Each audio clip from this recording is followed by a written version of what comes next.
Seems like I don't want to go, but anyways, we're just gonna continue. So this is what we want to call the WFSO reaction for the Bucks.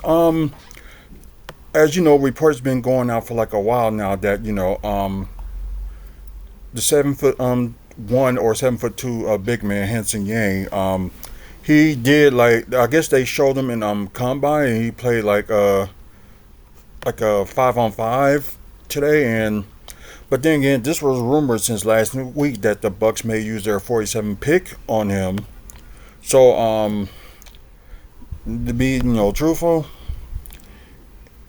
a guy at least that can run, dunk, rebound, shoot, and stuff like that. So they did compare him to like a better Brook Lopez.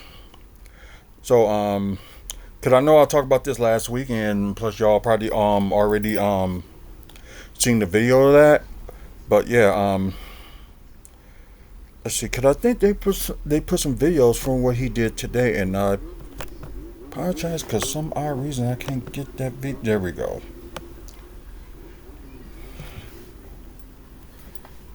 Let's see, a 7 foot 2 center. I don't know what's going on. What is he? 7 foot 1 without shoes and 7 foot 2 with shoes.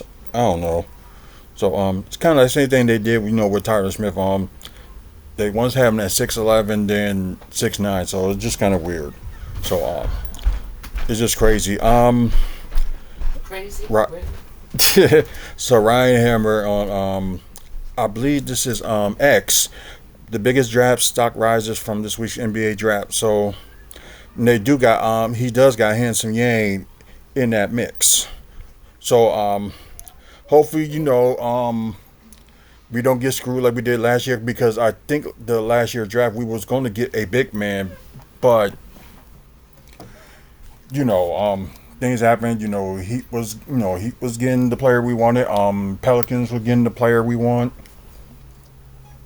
So, but the crazy thing is, like maybe the Bucks can get into like the early pick of the second draft. Maybe they'll do like a trade with somebody. Like, I think they can do it for cash, like cash considerations for the second round pick. So that's possible. So let's just say like Thunder, because they got a lot of picks, but they may want to get rid of a second round pick, like whatever. And I know some people probably ain't gonna say like no, but it's just crazy. So I think there's a little bit. Can we watch this video without trying to jump into himself? Right now he's got 7 points, no, 9 points, excuse me, 6 rebounds here. We just saw him make a nice assist here. I think for him, great pass. Yep, terrific pass. Okay. Probably can get better of a passer. Probably better than Brook. But let's see, strong opening scrimmage for the 7-6. Oh, definitely draft express. Show his skill level and physicality with his back to the basket. Has some nifty passes and also step out and made a 3. So we just know like bam.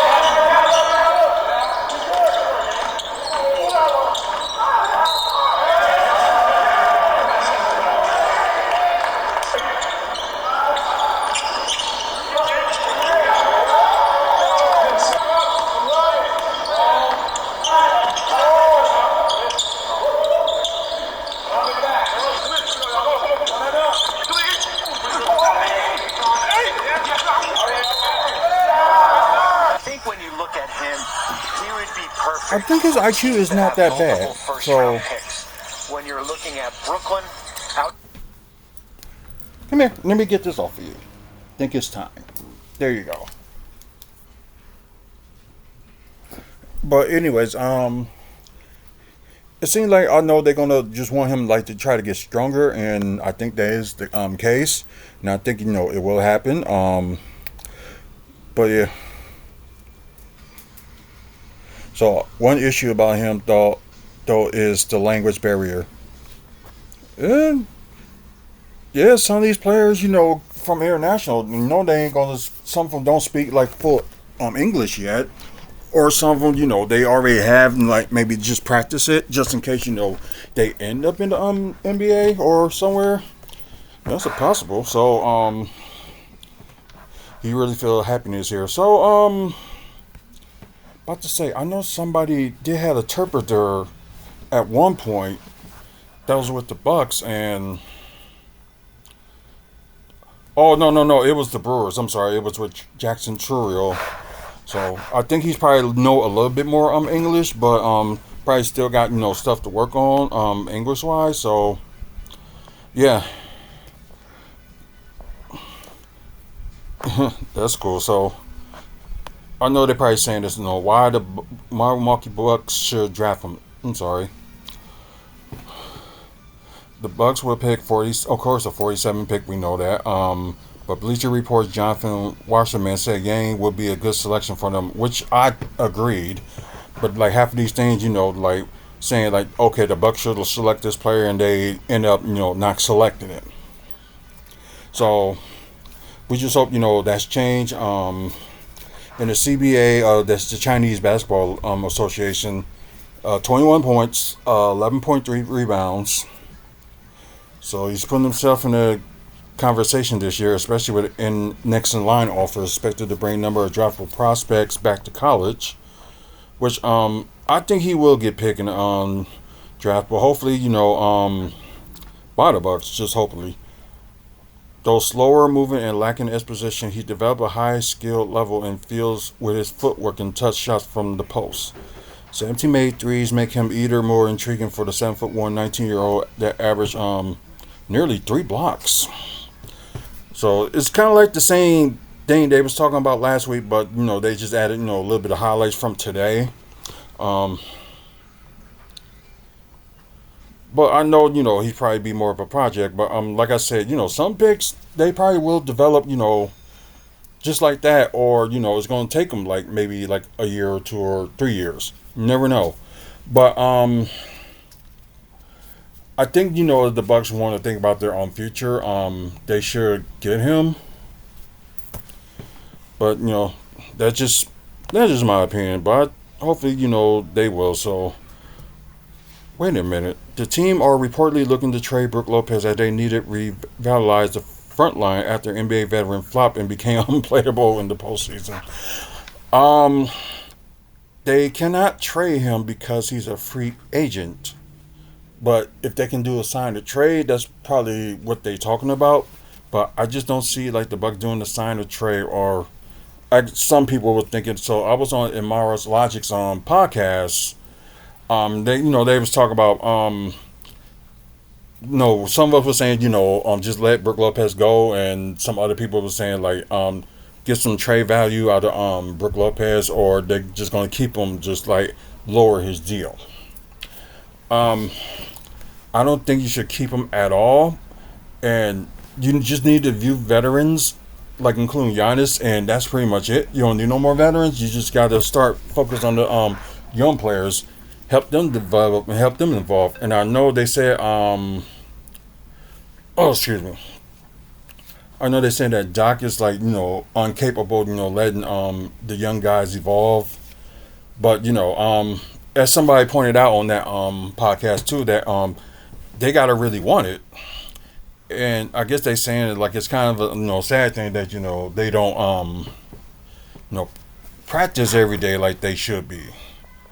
So I think it's mainly like some of them are more like worried about the playoffs than trying to worry about the regular season, which is understandable. But you gotta actually play ball like you want it, and don't try to because injury is going to happen, but you really got to try your hardest to actually be in this league.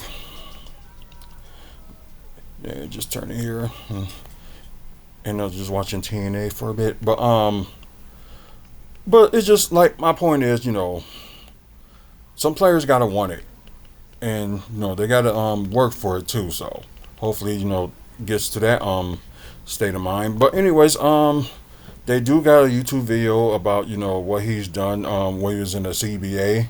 So 33 games, 16 points per game, 10.3 rebounds, 8.3 3.8 assists and 2.2 blocks. So let's see this, and we're gonna go from there.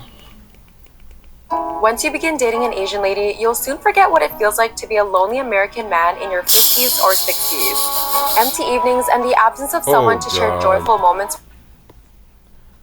We're gonna skip that. 假手对手自抛自扣，天啊！这防守是前锋比较魔球化的防守。Okay, he must be in the blue and white. 漂亮，2+1。齐这边高低位，能不能打？右脚步转得很漂亮，好球！防守过凯，就地断下来，来看杨森。Oh, he had a steal. Nice. 深圳主场这个防守的这个吹的小喇叭呀。再找这次杨森在篮下有1打1的机会，漂亮的转身，好球啊！青岛队这边王瑞泽、韦瑟斯旁断之，杨汉森和米奇，杨汉森好球，3步好球。中场做4场球。Although they think he's somewhat of a slow player, but I think he'll be fine. 来，又是陈特进攻一侧拉开，来下强吃，顶下漂亮的起步，完全回归到自己熟悉啊身体之前健康的时候这样的一个状态。杨汉森扣一个，憋坏。5号传。这个背后的运球，不要结果导向。还来扣一个，杨汉森。That was nice. 换，看杨汉森这边还是出机会。李汤普森抹进来，勾手打一个，轻松。看来青岛队就是要保护住自己的球权。杨汉森扣一个，好球。3分球尝试一记，好球啊！ Open three. 岳老师来了，柔和。这是，这样的人都很可怕。杨汉森转身漂亮。给到杨汉森自己投一个，杨汉森把球投进。补进来，而余下好的更多的是掩护之后的下顺，而且他的投篮能够让一是自己小心，二是队友在动起来。双手中扣，一点没夹下来。Nice. 可以看到这个防都来了，没表示关阳军的问题啊，做了个多余动作，好球。手联防，给过来，杨汉森转身过进来，漂亮。轻轻松。I do admit he is a high school 来得很 player. 快，极限操作，杨汉森。这个效率太多了，给到篮下，强起2+1回应上。杨汉森估计这个位置停球了，再来勾手。一场上现在外线进攻点就这几个了。这里苗老儿 Mid range. Okay, that's good. Oh, another mid range shot. 山东第一内线是谁？点起来了。还是选择1对1的防守，压到比较深的位置了，翻身来到篮筐的另一侧出来。给到汉森，Did Montez Harrell? 国家队对话啊，分组背心儿，来拉过。杨汉森其他人也拉开了，给他打一下。这个球一上来，先让杨汉森背身，有夹击，出球还是自己来，2+1。罚球也有，运动战也有。这个球真的有点捡回了这场合力。Of course, he can pass the ball. Well, it's probably something he can get better at in 这 time. 边又是一个失误。杨汉森扣一个。Okay. 标志性的。我觉得维特斯邦对于这个杨汉森的这个抱怨是有道理的啊，你要快做动作。好球，球员还说。I'm trying to steal it and bam.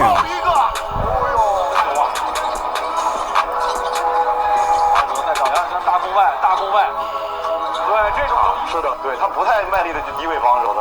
再给过来。 Hope if the Bucks do get him like he plays in summer league, that would be cool just to see what he does and around some of these rookies and other sophomores and young players. That'd be something to see. 就今天啊，给贾成应该先看这球。憋着。 2分大进，在防守端成功的去扰乱了对方外援的头脑，对吧？惹得对方。绕着杨汉森来传，杨汉森自己选择三分出手，也投进。杨汉森背身上反篮，好创造一个1对1攻高勺的机会。3分机会，再来，今天净为3分，第2个。这边轰了，韦瑟斯庞今天是有点着急追分啊。篮下，杨汉森打增反日，好球。对，大外援在场上，杨汉森每次想抢篮板也得正常的卡人，这个就是今年的联赛环境问题。回到杨汉森来了，杨汉森这球没有分，自己打没问题。先体能不行。哎，把大汉骗上来。这次王瑞泽。内传内，好球。Oh, that's a pass, yeah. That has to be Montrezl Harrell. 我们带来怎样的惊喜？上来，杨汉森下。杨汉森，哦，漂亮的转身，好球。Shake the bag. 胡明生跟的也非常的紧，还是基地找到杨汉森，理解出现在领先比较可观。杨汉森今天第1个3分势头打板命中， Got him know how to use the backboard. 漂亮！两位林威和郭文1个钉，王瑞泽1个钉，韦瑟斯庞。杨汉森再打一个。好篮下给到杨汉森，面对曾凡日，转身利用脚步，漂亮。韦斯庞挂出来，手递手打不好，杨世奇给的压力杨世奇防非常好。对。No, because I think if it was Don Maker, he would have been a little taller than that. 是吸引到加急，还是海拔的问题，空间太小了。漂亮 Nice pass. 哎，这就是这一下，很有节奏啊。对，郎君自己突破，扣1个。Nice dunk. 但是呢，也持续没能够打出2位数的领先。段阳军再来，又是杨汉森。给到篮下，杨汉森这球要自己打了，没有夹击，利用脚步，好球。终于打成了。4号位转身韦瑟斯庞，篮球，篮球，杨汉森拿到这球造成了犯规。完全拉开，观察队友。现在不敢防，你看把球举得高高的，你看中打进。面对非常的挡拆的掩护人变成了贾成，然后呢，马上往里顶，强攻，转身的勾手，漂亮。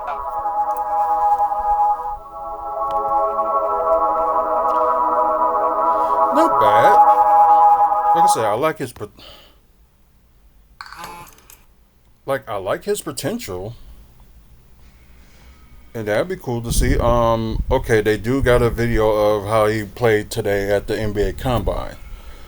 So, I probably go with this video and just like see the highlights from that. They've got to the 28th of May to determine that. So, of course, it's going to be an important 10 days for him to figure that out. So, Bobby, to clarify, does a first-round grade mean the money's probably more at Michigan as far as the pick in the 20s? It's just that the elements are a lot different now than they used to be. How are you starting that clock, and how important is that starting of the clock when you potentially look down the road? If you believe in yourself of getting to that second contract? How important point guard play is at the combine. Understand that a significant member of Team Domerson was taken away early in the process. Control screen, and there you go. Not going to participate at the combine and go back to school. So it ties into everything you guys have just been talking about, because I believe he got more money to go back to school than it would have been even if he were drafted. 23 or 24-year-old and 26-year-old. 26-year-old. But I do think for them, from a draft perspective, I think the second round does become a little bit watered down more as far as players going back, and the competition to be one of 450 is extremely high. The most exclusive club in the world. Like, let me ask you, how do you think as far as there? Because you're looking at some of these numbers, like a guy like RJ Louis from St. John's, who has struggled a little bit here. If you had talking to all the gurus, we have the main guru up here, though, Bobby Marks. I'm living the life down here. You guys are fun, but it's more fun. He's worried about the next game he's calling. Athleticism. Well, the amazing thing, too, especially his body of work at Florida Atlantic, and you saw that Florida team lose in the first round a year ago. Now he goes in there and basically brings that experience level of a guy that got to a Final Four. Well, and the fun part too is like Walter Clayton Jr., who's not part athletes that have that kind of flexibility while working out. I mean, that is so elite component. If you're going to do that, don't show the top of the head, though, Jonathan. The top of the head is not a good look. Yeah, it's kind of one thing. We know he probably got to get stronger. Like that. We were communicating about it. This might be a bridge too far, guys. There's got to be something better for us to be talking about during the NBA Combine. No, I love the fact that, by the way, yeah, with as far as the vertical leap, I had no idea I was gonna get 43. I definitely wanted to get 40, but yeah, just having my older brother and older sister here with me in Chicago, that kind of amped me up a little bit and got my adrenaline. We're gonna try to go to a combine. My older brother and older sister are here. They're actually in next year. So, but I keep forgetting that every time they always have in Chicago. I always forget to remind myself. Experience this with them, and so I'm not just out here by myself. There you go, offensive rebound. I mean, you've answered everything we've wanted offensive to ask. rebound. I mean, I think the big just thing, keep fighting the score. From my coaches that it might be. Yeah, we don't get that from 38% Brooke that now. I shot in college because form. Yeah. 96. Yeah. So Don McClain can shoot it now. We have a good. It's awesome. Well, he said the door is closed on the decision. He's staying in the NBA draft, and the door's wide open now for a great future. Drake Powell, thanks so much for the time here today, and good luck to you in this process. Thank you guys. Congratulations. Yes, North Carolina star Drake Powell. Sean and I are still trying to get past the 43. A bucket, and went to the NBA and won the Most Improved award when he was with the Wizards. Yeah, back then the Bullets. We got him on my brother had him. We had him on the tail. It was a trade with Philadelphia. We had him on the tail. All of these guys, like he works out guys and really does an outstanding job getting them ready. Not only for they ain't showing like highlights of them. They just like showing like the good and the bad. And it's repetition. There's no breaks. It's different than going through a college practice. Yeah, and sometimes they bring guys in to work against them that are basically. So Ed O'Bannon, who played at UCLA, worked out against Kobe in '96. Khalid Reeves, who was at Arizona. I think that's the most important thing. Never distributing the basketball. Ulbrich. From one day on the show, you only missed like one free throw so far. They're showing exactly what they do well, and they're doing it at a high level.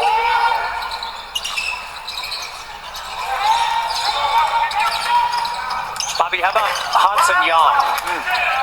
Offensive rebound, good pass. Many international players here this week. It's mostly college guys, but this is a 20-year-old, 7'2". There are a lot of things to like about his makeup. Where does he fit? There's a lot of unknown about him just based on him playing in China the last 2 years. I think he's helped himself. Right now he's got 7 points, 9 points, excuse me, 6 rebounds here. We just saw him make a nice assist here. Yep, I think for him, great pass, terrific pass, right on cue. And that was one of the big things I asked him. I said, who do you kind of watch? And it was Jokic, Şengün, guys, the ability to kind of a big that can try to stretch the floor, the ability to pass. It's going to be interesting. He's a second. He could be in that second round. The ability to go back overseas and play there. I think he's a nice developmental piece here. It will take time, though. The adjustment of being in the States, I think, is a little bit of an adjustment. But as we said, his grasp of the English language, he's only been here 2 weeks, and he's already kind of starting to figure things out.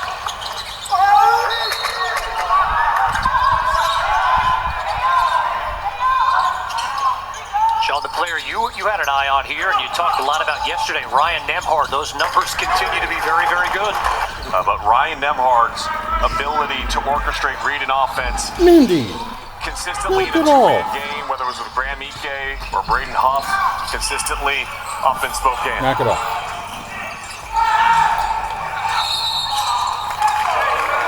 On the video was one of the G League call-ups to the NBA Combine, and they were questioning whether or not he could put together another 2 strong performances. Had a great start to yesterday's so that must be game. the official block he had, because they don't say he had one block. Where does a question like that come from?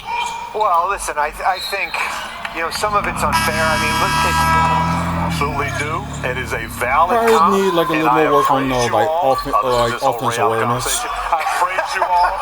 And I think that's what it is, because people just forgot when it comes to offense and defense awareness. And Victor Oladipo is absolutely on point. And when you look at VJ, one of the things I think you go back to too is when he played on the Bohemian national team. You have to respect that when you're talking about an 18, 19-year-old who's willing to go out there and do whatever is necessary, guard whoever he has to be successful, to win. And that's VJ Esco's personality. That's his ability. Talk about Tamar Bates playing to his strengths, getting downhill. You talk about Edgecombe. Look, he has the opportunity to be an elite defender. Good. It was good. Even more valid. It was good. Even more valid when it happens at high school. Being that we're talking about guys that aren't here, not playing. It would be perfect that with San Antonio, the ability to play, the ability to be with Victor. You have that relationship. It's like Dyson Daniels there fits in. And Bobby, we talked about that yesterday when I asked you what was San Antonio's second-round pick, and I'm thinking Maxime Reynaud at that point. Now Reynaud could very well have played himself into that first round. Okay, so finally has toasted sandwiches. It seemed like what they show here, they end up showing Try one a day. of course that looks good, but living with opioid addiction can be sorry, yeah, we can stop from there. But yeah, it's just like crazy that they try to look for his overview. They of course right now he's 19. Oh, okay. By the time he probably will get drafted, he'll be 20. So that's good to know.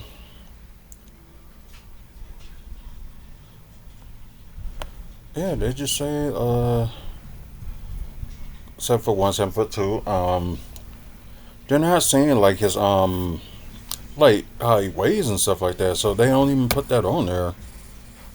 Because I think probably they just recently just put up this information. They probably don't know anything more about him, which kind of understand, but understand. Oh, okay, he did have 2 blocks that game, so I don't know why on the game they said like he only had 1 block. That shows what people know. But maybe his stock probably rise in the draft. Maybe possibly if by the early second round pick. Could be a late first. So he probably can surprise. Oh, okay. Now they got his 7'1". Okay. I don't even think he needs to gain anywhere. I think he just needs to gain muscle.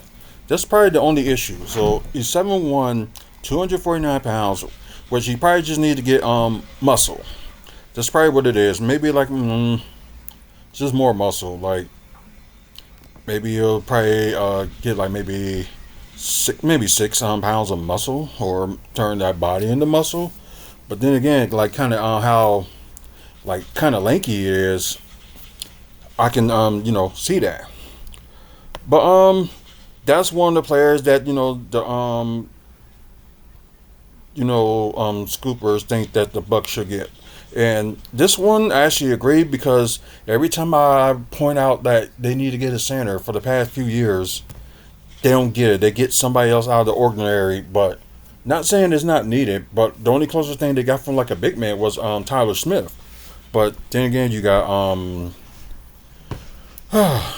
Doc Rivers, they're not going to use some of these young players and needs to work them out and work on them.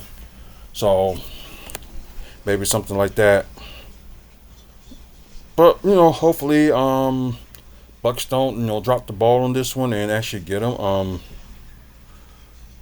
Okay, so yeah, they got a difference. Say Hansen Yang, then say Yang Hansen. So I don't know what the case is. So they're probably gonna talk about it sooner or later. But anyways, Buck fans, what y'all think? Like, do you think we should get this pick? But I do believe that we should, and it's like one of those wait and sees. Hopefully they get this pick, but cause like I said, only thing we probably need like Bucks wise for like sign some of our free agents. Hopefully a couple of players keep their player option and sign for it for the next year, and do not resign Brook Lopez, and resign Jericho Sims, and get this guy in the draft. So either him or Jericho Sims can, be in the starting lineup. Or they can do that starting lineup that they did in Game 5 of the first round. So that ended up working, until, the last second. But, anyways, if you like today's video, please like it. Subscribe to the channel. Trying to get to 1,000 subscribers by the end of the year. Hopefully get there and pull out some giveaways and stuff like that. So we're going to work on that. Also, over 2,700 videos and counting. Check them out. We don't do just Bucks content. We do wrestling, comic book, movies, and TV news, Milwaukee development, and of course, the Bucks. Check out the website, WrestlingFansSpeakOut.weebly.com, for videos like this, upcoming events wrestling-wise in the Midwest, photos that we took at events, and more stuff. Thank Mike and Robin Thompson for sponsorship, and also thank Midwest Wrestling Collectibles. You can check them out on Facebook. They do have, wrestling figures, VHS of wrestling, and DVDs of wrestling. So, get a chance, check them out. Anyway, guys, thanks for watching. Until next video.